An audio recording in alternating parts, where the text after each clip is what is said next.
سورہ توبہ کی آیت نمبر 75 اور 76، 75 اور 76۔ اللہ رب العزت کا فرمان عالی شان ہے وَمِنْهُمْ مَنْ عَاهَدَ اللَّهُ، اور ان میں کوئی وہ ہیں جنہوں نے اللہ سے عہد کیا تھا لَإِنْ آتَانَا مِنْ فَضْلِهِ، کہ اگر ہمیں اپنے فضل سے دے گا لَنَصَّدَّقَنَّ، تو ہم ضرور خیرات کریں گے،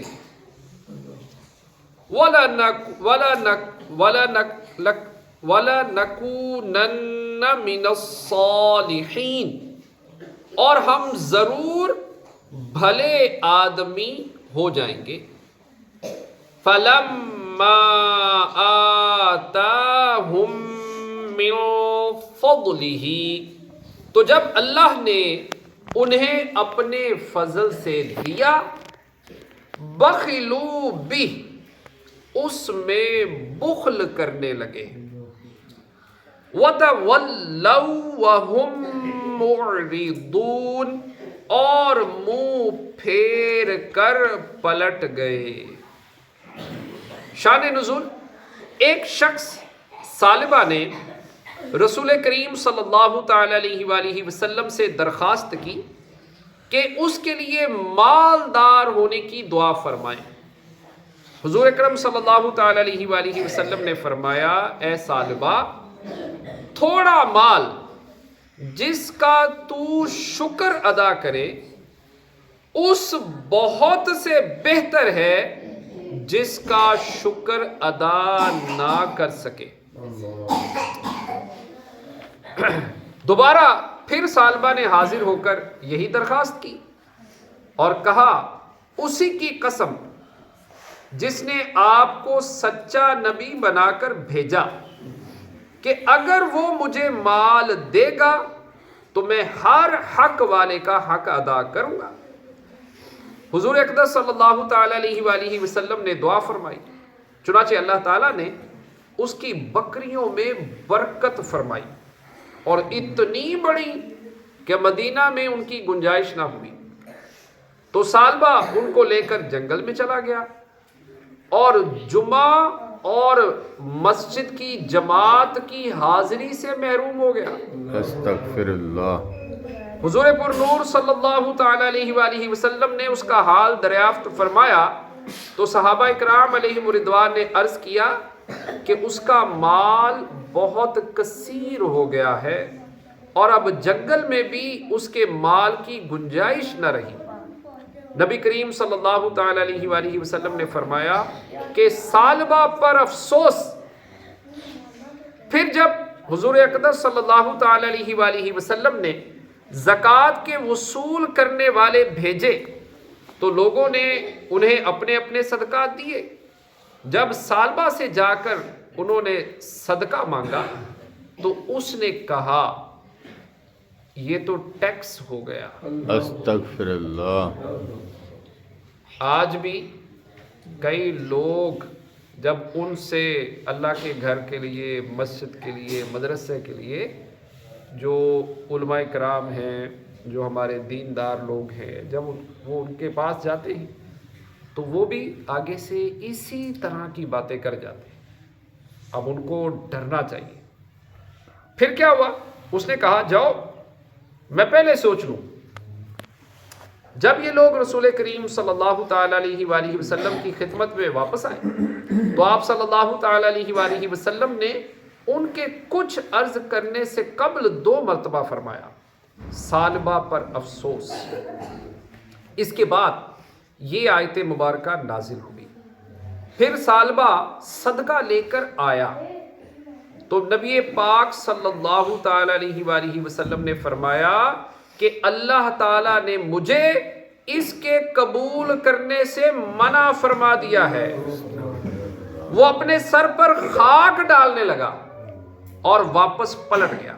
پھر حضرت ابوبکر صدیق رضی اللہ تعالیٰ عنہ کے دور خلافت میں آیا تو انہوں نے بھی اس کا صدقہ قبول کرنے سے انکار کر دیا۔ پھر حضرت عمر فاروق رضی اللہ تعالیٰ عنہ کے پاس ان کے دور خلافت میں آیا تو انہوں نے بھی صدقہ قبول کرنے سے انکار کر دیا، اور یوں یہ بدبخت حضرت عثمان غنی رضی اللہ تعالیٰ عنہ کے دور خلافت میں ہلاک ہو گیا۔ استغفر اللہ۔ پیارے اسلامی بھائیوں، سالبہ کی توبہ اس لیے قبول نہیں ہوئی کہ اس کا توبہ کرنا اور رونا دھونا دل سے نہیں تھا، بلکہ لوگوں کے درمیان اس کے مردود ہونے کی وجہ سے جو ذلت ہو رہی تھی وہ اس سے بچنے کے لیے واویلا کر رہا تھا۔ تو چونکہ توبہ صدق دل سے نہ تھی اس لیے قبول نہ ہوئی۔ یہاں ایک وضاحت کر دینا مناسب ہے، اور وہ یہ کہ تفسیر حدیث اور سیرت کی عام کی کتب میں اس شخص کا نام ثعلبہ بن حاطب لکھا ہے۔ علامہ ابن حجر اسقلانی اور علامہ ابن اسیر جزری کی تحقیق یہ ہے کہ اس شخص کا نام ثعلبہ بن حاطب درست نہیں، کیونکہ ثعلبہ بن حاطب بدری صحابی ہیں اور وہ جنگ احد میں شہید ہوئے، اور بدری صحابی کے بارے میں قرآن و حدیث میں جو کچھ فرمایا گیا اس کی روشنی میں دیکھا جائے تو ثعلبہ بن حاطب اس آیت کا مصداق نہیں ہو سکتے، نیز جب وہ جنگ احد میں شہید ہو گئے تو وہ اس کے مصداق ہو ہی نہیں سکتے۔ تو یہ شخص زمانہ عثمانی میں مرا۔ اس سے ظاہر ہے کہ آیت میں جس شخص کا واقعہ ہے وہ ثعلبہ بن حاطب اور ہے۔ دو نام تھے، ایک تو صحابی تھے جو کہ جنگ بدر احد میں شہید ہو گئے، اور یہ ثعلبہ بن حاطب یہ اور ہے، اور یہ دولت کے لالچ نے اس کو مروا دیا۔ تو پیارے اسلامی بھائیوں، یہاں ہمیں بات سمجھ میں آئی کہ اول تو جو اللہ نے دیا ہے اس پر صبر کریں، شکر کریں۔ ایک تو یہ میسج ہے ہمارے پیارے آقا صلی اللہ تعالی علیہ وسلم کا کہ جتنا دیا اس پر صبر اور شکر، یہ اس مال سے بہتر ہے کہ جس پر شکر نہ کیا جائے۔ تو پیارے اسلامی بھائیوں، دیکھ لیں آپ کے سامنے ہے کہ جب تھوڑا مال تھا تو وہ کہتا مجھے یا اللہ زیادہ مل جائے، جب اللہ پاک نے اپنے فضل سے اس کو زیادہ دیا تو اب وہ صدقہ ہی نہ دے پایا، زکوٰۃ ہی نہ دے پایا، اور پھر کیا ہو گیا؟ مردود ہو گیا۔ تو ایسی دولت کا کیا کرنا جب سب کچھ چھوڑ کر ادھر جانا؟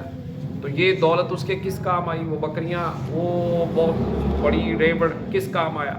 تو اس لیے جو تمام دوست جو سن رہے ہیں وہ اس آیت مبارکہ کو بھی اور حدیث مبارکہ کو بھی وہ سامنے رکھیں، اور جو اللہ نے دیا ہے اس پر صبر کریں اور اللہ پاک کا شکر ادا کریں۔